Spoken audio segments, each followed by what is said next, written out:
JBNN keep you informed. I'm Michelle Jones. Before we get into the news, please remember to like, subscribe, leave a comment, and to share the news with someone today. Now on to the news. Man killed by police following New Year's Day gun salute.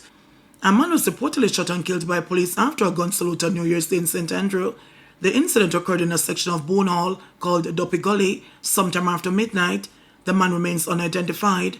Reports are that after being shot and injured, the man ran, leaving behind an illegal gun. His body was later found during a search of the area.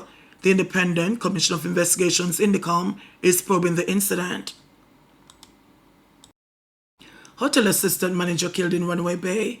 An investigation has been launched into the fatal shooting of the assistant manager of a hotel in St. Anne early Wednesday morning. The victim, 37-year-old Odain Lewis, reportedly worked at the Royal Decameron Hotel in Runaway Bay, St. Anne. Lewis reportedly drove home to Cox Heath, Runaway Bay, at about 1:20 a.m. and was in the process of closing his gate when he was attacked. He was taken to the St. Anne's Bay Hospital where he was pronounced dead. No official motive has been established for Lewis's death. The St. Anne's Bay Criminal Investigations Branch is probing the matter. Construction worker held with illegal gun on New Year's Day. An early morning police raid in Frontier, Port Maria, has led to the arrest of a 25-year-old construction worker for the possession of an illegal gun. The St. Mary Police and the members of the Jamaica Defence Force JDF carried out an early morning raid in the Frontier Phase 1 community. A house was searched that the construction worker occupied when a gun was found. The make of the weapon could not be ascertained due to the rust and age of the weapon, the police said. He was arrested and charged for possession of an illegal weapon.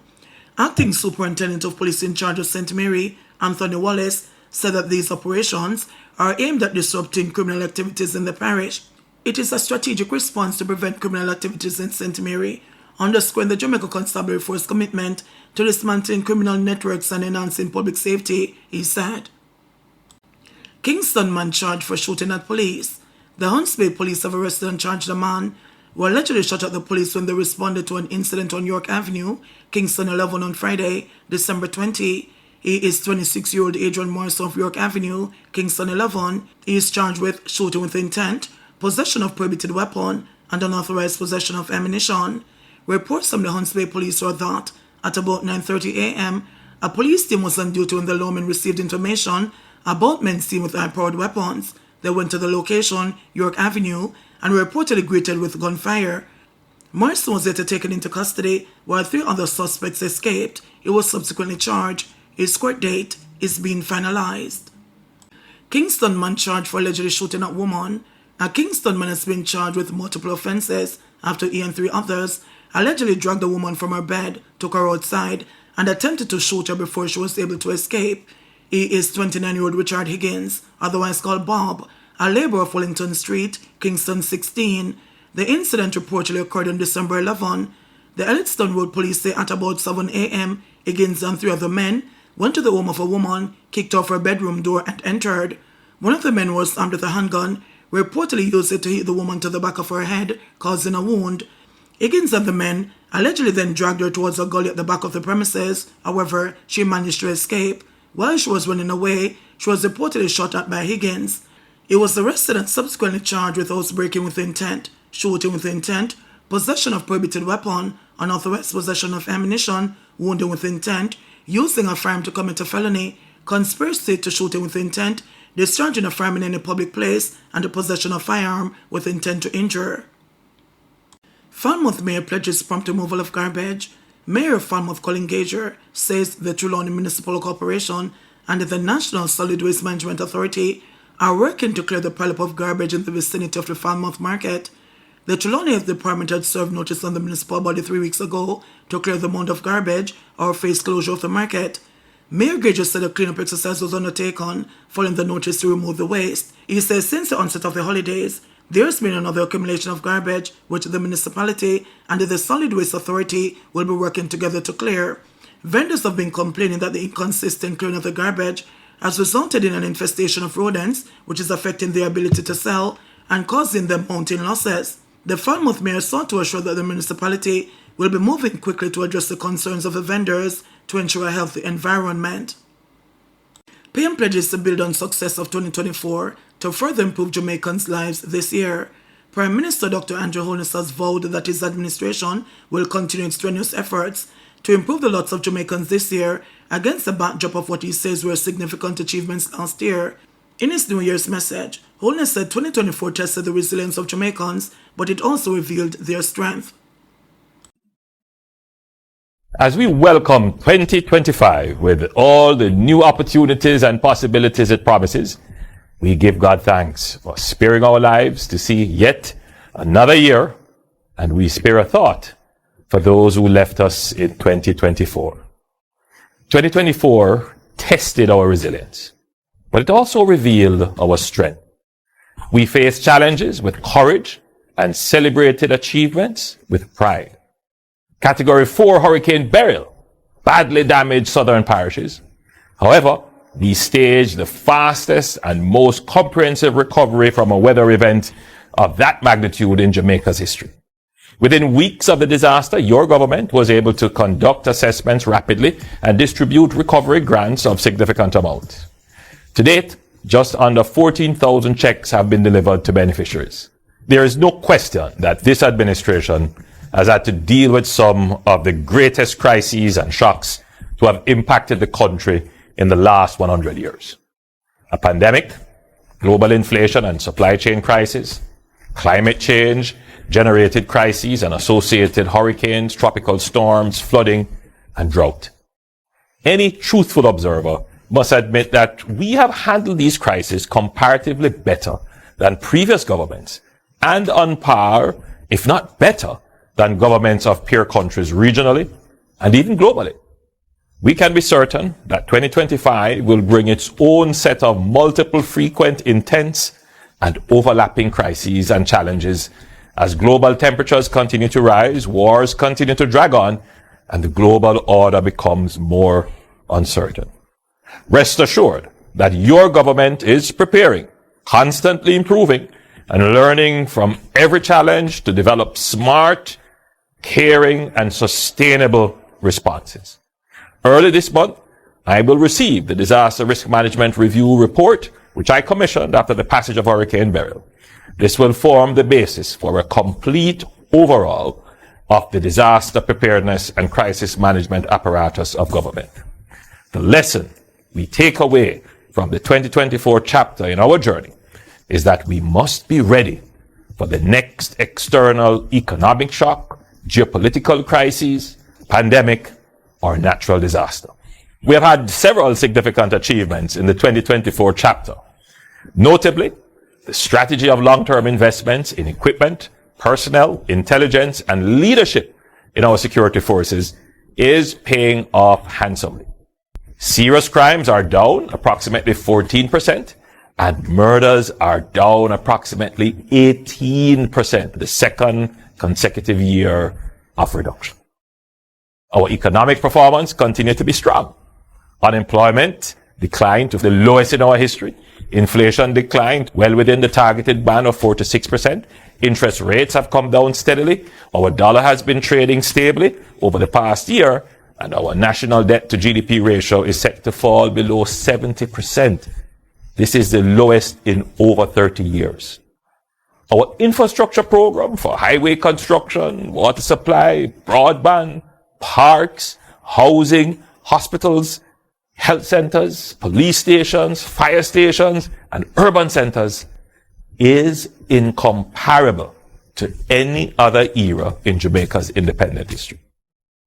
Our social safety net programs have been significantly increased in terms of resources, up to 30%, targeted to the most vulnerable. We have more than doubled the minimum wage, further increased the income tax threshold, executed the first ever reverse tax credit giveback, and we have increased the pay of public sector workers by over 200 billion Jamaican dollars. These achievements are phenomenal and uncontestable. However, we also hear and pay close attention to the feelings and realities of many Jamaicans who have suffered through the global spike in inflation over the last 3 years due to the COVID pandemic and the supply chain shock. Food, electricity, transportation, medication, and other basic amenities have become unaffordable for many. I hear your cry regarding the cost of living. Though the number of Jamaicans employed is at the highest it has ever been, the minimum wage has been increased, and wages generally have increased. We understand that wages have been so low for so long that there is still pent-up pressure, despite the efforts of the government to create the economic environment where more Jamaicans can have income and inflation is controlled. On the flip side, the economy has created more Jamaicans with income to effectively demand goods, such as cars and housing. The number of vehicles on our roads has almost doubled in the last 8 years to over 500,000. The housing market has not been so responsive to the increasing number of Jamaicans who are seeking housing solutions in the lower income to lower middle income segment of the housing market. I hear the cry of the hairdresser, the mechanic, the clerks, and factory supervisors who have been contributing to the NHD for years but cannot find a house for the mortgage for which they are qualified. And equally, I hear the cry of the motorists about the damage to their vehicles and the time in traffic due to poor road conditions. Now, it's not just the cost of living that has gone up, but the cost of doing business has also increased. And this is not only because of the impact of inflation. Much of the increased cost is the cost of government regulation, some imposed by international obligations, but much of it is caused by the inefficient and antiquated government bureaucracy. I hear the cry of the small business and medium-sized business owners who are struggling under the heavy weight of bureaucracy. Now, as we close the 2024 chapter, we will build on the successes we have achieved, but more importantly, we will take what we have learned and the challenges expressed by our people and write the next chapter in Jamaica's prosperity story, the 2025 chapter. This year, as I've already signaled, the government will pivot to a laser focus on growth. Growth is important to increase revenues and income, but more important, increasing output efficiently can reduce the cost of the output to you, the consumer. This is particularly true for agriculture. The Minister of Agriculture was tasked last year to develop a plan to boost agricultural production for the most consumed staples and protein in our local food basket. Opposition leader promotes new course and fresh beginnings for 2025.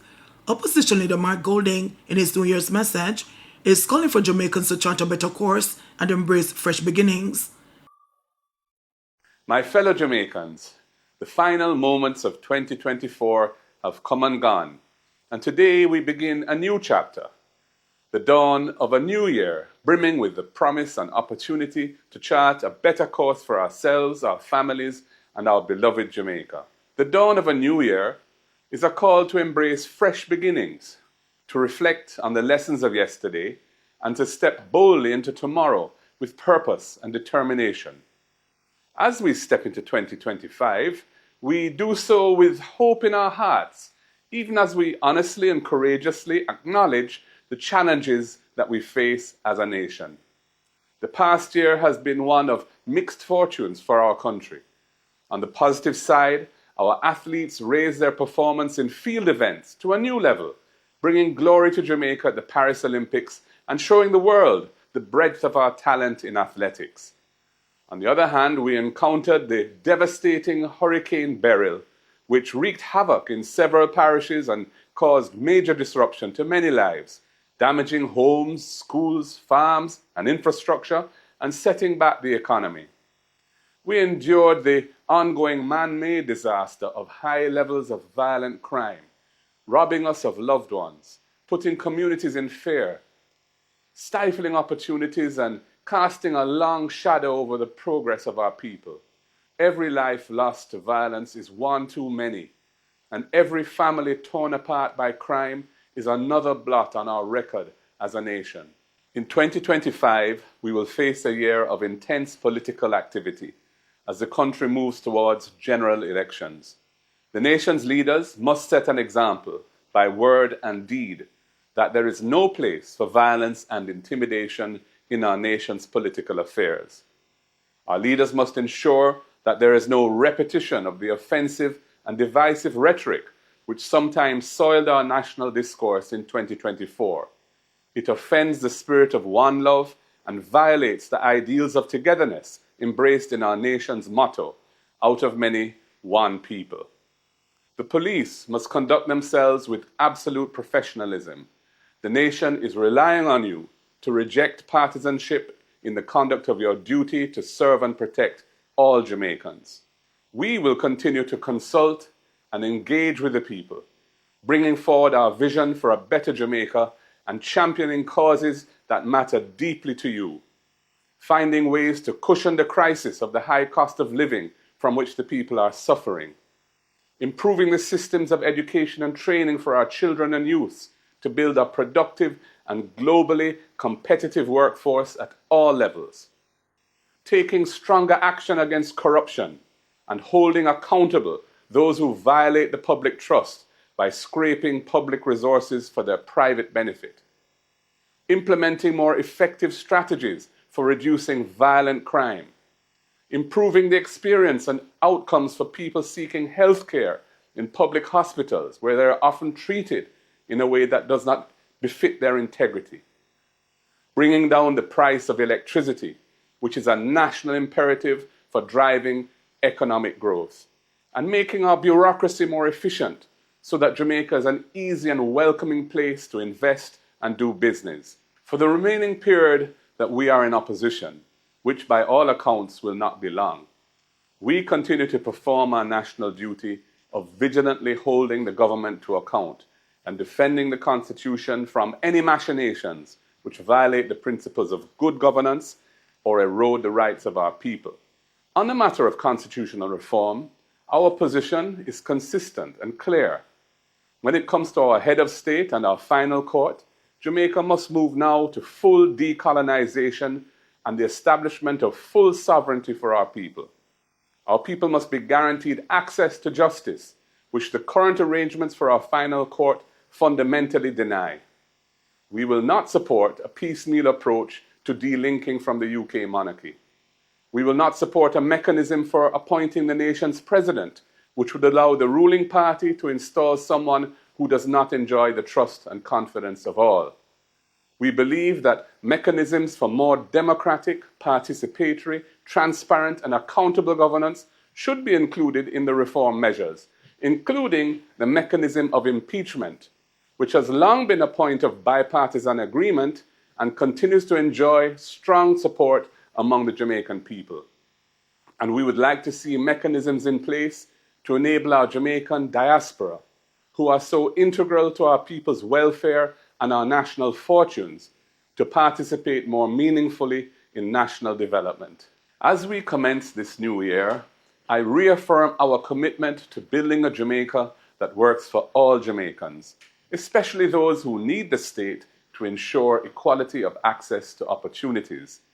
In the year ahead, let us draw strength from our many achievements as a nation and resolve as Jamaicans to come together in unity of purpose to overcome our remaining challenges.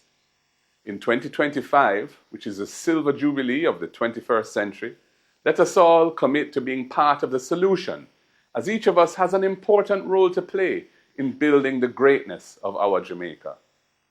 On behalf of my family, I wish you and your family, and indeed the whole Jamaican family, at home and abroad, a new year filled with love, hope, compassion, and progress in all our lives. May God bless you all, and may God bless Jamaica, land we love. JBN will keep you informed. Please remember to subscribe, like, share, leave us a comment, and click the notification bell to receive our daily news items.